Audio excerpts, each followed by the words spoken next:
ជំរាបសួរបងប្អូនថ្ងៃនេះយើងចាំខាងស្រីទៅទទួលសមាជិកថ្មី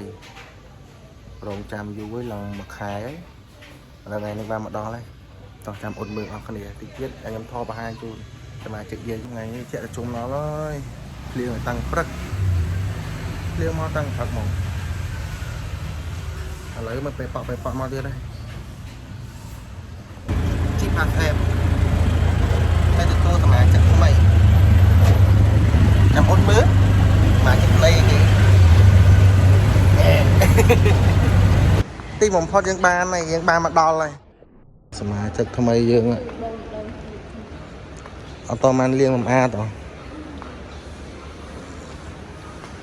នេះសមាជិកថ្មីយើងមើលពីក្រោយប្រុសម៉ៅ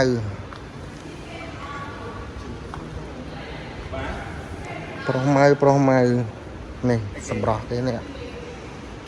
ហើយយើងឡើងមកធ្វើឯកសារសញ្ញាទទួលយូឡានអូមួយខែពេញរាល់ចាំយើងមករីវីយូតិចនេះខាងក្នុងកៅអីគេ3ជួរ GAC GN6 Pro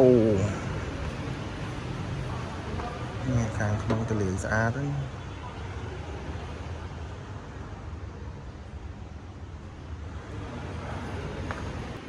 នេះផ្នែកខាងមុខ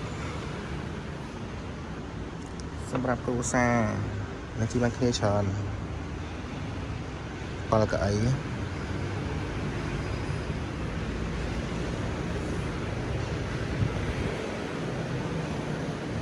នោះសម្រាប់មុខ